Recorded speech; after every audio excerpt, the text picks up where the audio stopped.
Hello, good morning, good afternoon, good evening mga Kamilings TV fan. This is Milin po. Kamusta po sila? Or tune in to Milings TV. Tayo po ay may magandang isi-share sa inyo. Tayo po ay busy sa ating kitchen at tayo po ay naglo-laundry. At the same time, magluluto po tayo. Ayan po ang ating isi-share. Tayo po ay gagawa ng chicken. Ayan na po yung chicken natin. Meron po tayong nilagay na laurel sa loob. Ayan o, laurel. At meron na po tayong pepper. We have 1 carrots, raisin, macaroni salad na noodles. So, meron po tayong cheese. Meron po tayong condensed tidbits, mayonnaise, pickles. Ang wala lang po dyan is all-purpose cream. At bibilin pa po natin. At atin na pong iluluto itong ating chicken noodles. Yan, Kamilings TV fan, naka-power, na po yung ating induction cooker. At yan po ang ating chicken breast. At ilagay po natin ang ating tubig. At parang pumaluto na siya. Pwesto natin ang ating chicken. At yan po ang ating mainit na tubig. Power on lang po tayo at lagyan natin siya ng salt. Lagyan po tayo ng salt para magkalasa na yung ating chicken. So, gamit po natin is Himalayan salt. Social. Yan. So, hintayin lang po natin siyang kumulo. At i-power timer na po natin ang ating gagawin. 30 minutes. So, hintayin po natin. Ayan, Kamilings TV fans, 6 minutes pa po nintay natin. Ayan, Kamilings TV fan, nag-off na po ang ating alarm. So, ito po ang ating chicken na 30 minutes po natin niluto. So, kunin lang po natin at pwede na po natin ilagay ang ating yan, tanggalin lang po natin ang ating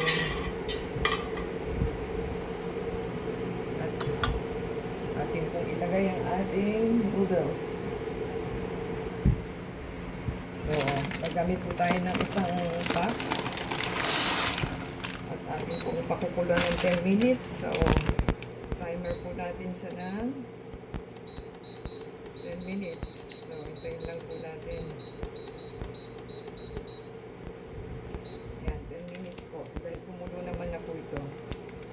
At hintayin po natin. Ito po ay may asin na at ang oil po is mamaya na lang natin ilagay kasi may oil naman ang ating chicken. So, ganyan lang po. Hintayin lang po natin.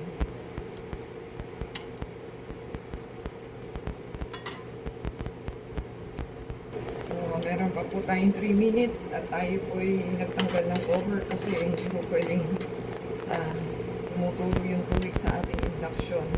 So, yan po ang ating gagawin. So, hintayin lang po natin. So, yan, Kamilings TV pa. I-off na po natin. At ating pong i-drain. Yan, Kamilings TV pa. According to instruction, lagyan daw po ng oil. Ating lalagyan ng oil para po hindi siya magdikit-dikit. So, haluin lang po natin.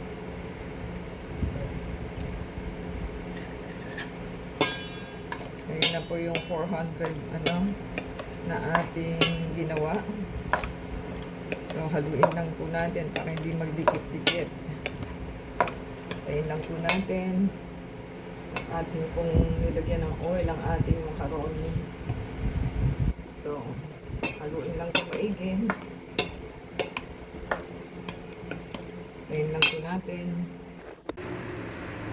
Ayan, Kamilings TV pa. Nakagayat na po tayo ng onion. Ito po yung ating carrots at macaroni. Gagayatin pa po natin ating chicken at haluan po natin siya ng apple. So, hintayin lang po natin. Ayan, mga Kamilings TV pa. Nagayat na po natin. Ang hinintay na lang natin is all-purpose flour. So, hintayin po natin. I mean to say, hindi po all-purpose flour. All-purpose cream po ang ating hinihintay at tayo po'y bibili pa. So, hintayin po natin. Yan, kamiling Stevie Fan. Ating pong nilagay sa mainit na tubig ang ating carrots para maluto na po siya ng kaunti. So, para hindi siya raw. At the same time, hayaan po natin siyang nandyan. At ating pong start yung ating all-purpose cream. So, wakas nakabili na po tayo. At tayo po ay magmimix ng ating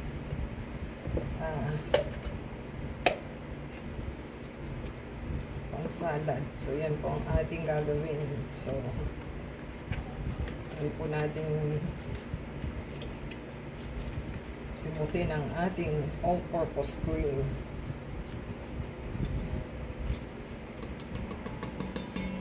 At ating pong i-blend ng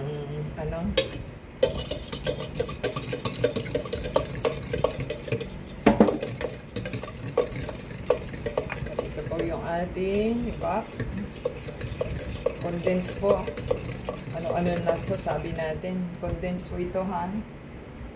So, baka po yung all-purpose cream naging all-purpose flour. So, ating pong simutin ang ating milk. Condense. Hindi po iba pa. So, yan po ang ating ingredients today. At meron po tayong haluin lang po muna para totally po siya mag-blend.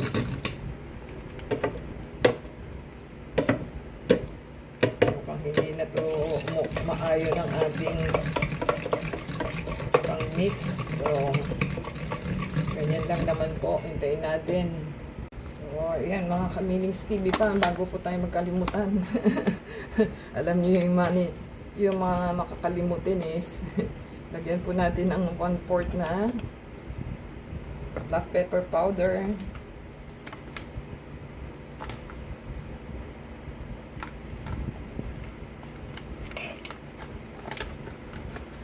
At lagyan po natin ang ating 1/4 na salt. So, yan. Tayin lang po natin at ating i-mix.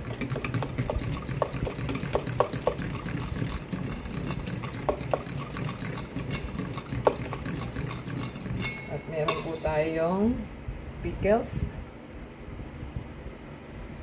Ayan, kukuha po tayo ng 1. Parang ayaw niya. Hintayin po natin.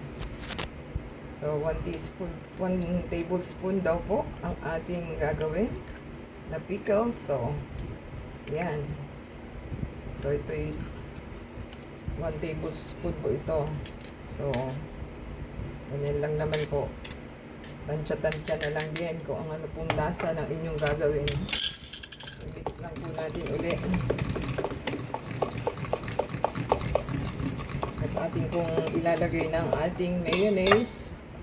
Yan po yung ating mayonnaise na special na ating nabili.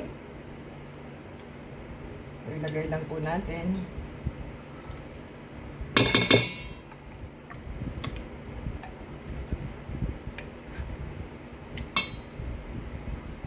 So, ayan, nalagay na po natin ang ating mayonnaise. At haluin lang po, i-mix-mix para po maging okay siya. Tayin lang po natin at tayo po may gagawin pang iba. Ito po pala yung apple natin. Nilagyan natin siya ng kalamansi para hindi po umitim. At atin na po ilalagay ang ating mga ricado. So, yan po ang ating onion.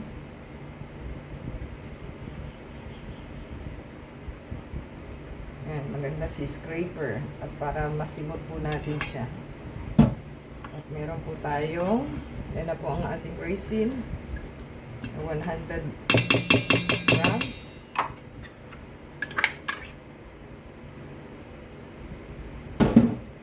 Ating ihulog na po isa-isa ang ating mga ricado. Ayan. I-drain po natin ang ating carrots.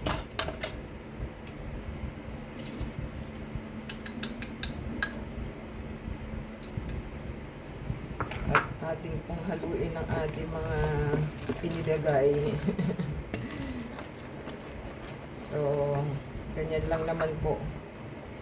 At para po medyo luto ang ating carrots, ilagay natin sa mainit na tubig. Yan, drain lang po natin. So, ating po ilagay ang ating drain na pineapple.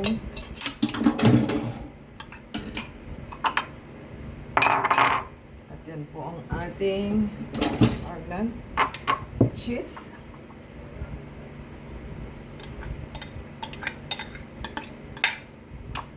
Ating haluin po dahil isa-isa nating ilalagay, so para magkalasa na po siya.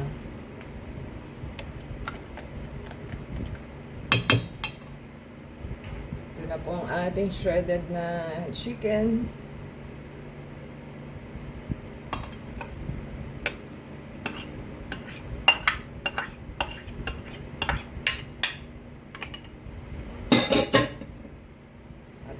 Haluin na lang po para umokay na siya. Yan, ang sarap-sarap. O, diba? Masarap ang ating macaroni. Next time po gawin natin ang ating may fruit salad. Fruit salad na macaroni ba to? Yan, kain lang po natin. At ito na po ang ating macaroni na salad. Ayan.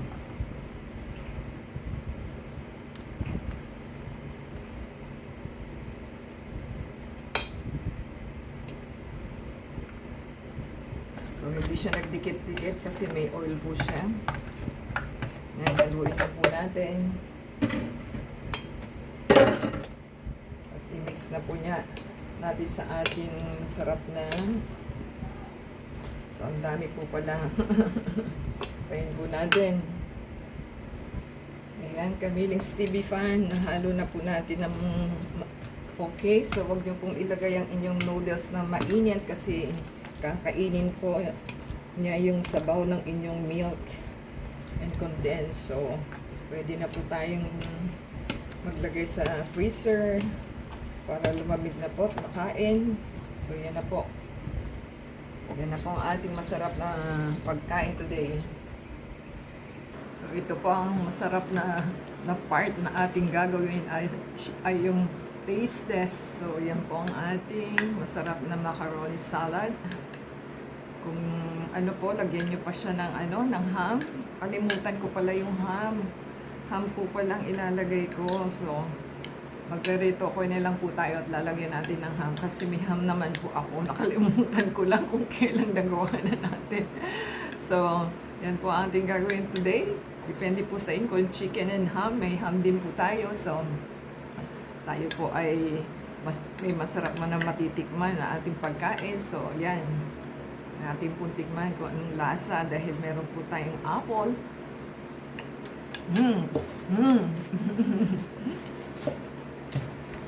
Yummy po. Yummy talaga. So, ang technique po is huwag nilang ilagay yung noodles na mainit pa. Hayaan nyo po munang lumamig siya para hindi po siya matuyo yung inyong macaroni. So, mukhang mauubos na natin ha.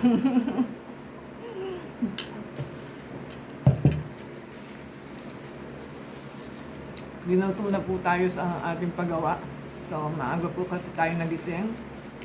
So, retokayhin na lang po natin at meron po tayong cook ham at lalagay po natin siya. So, till next time po, sana nagustuhan nila ang ating video today.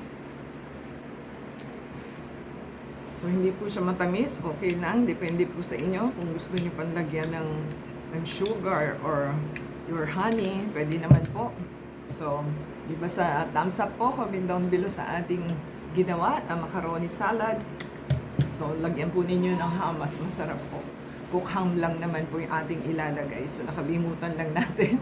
So, yan po ang ating gagawin. At the same time, support po sa ating channel. Give us paki-play po yung ating ads and video at doon lang po tayo monetize at sa Facebook, Twitter, TikTok, and Instagram. At the same time, shoutout po sa ating mga valued viewers na si Miss Rosie Di Casa, si Mr. Dan Macan, si Kiramoto, si Hali Yustar, si Timothy John, si Timothy John Martin, si Miss Marcy Martin. The same time, hindi na natin matandaan yung iba natin mga kasamahan. Until next time po, at next time na natin sila i-shout out. Until next time, God bless everyone. Ayan, kami ng Stevie Fan. Kumuha po tayo sa ating cook ham na kalahati or 3/4. At yan po ang cut niya. So, ating pong ilagay para po mas masarap siya dahil cook naman po ito. So, pwede rin naman po maglagay kayo ng hard-boiled egg.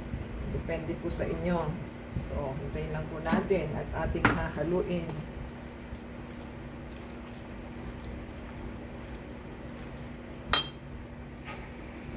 So, ayun na po ang ating pinali ng ating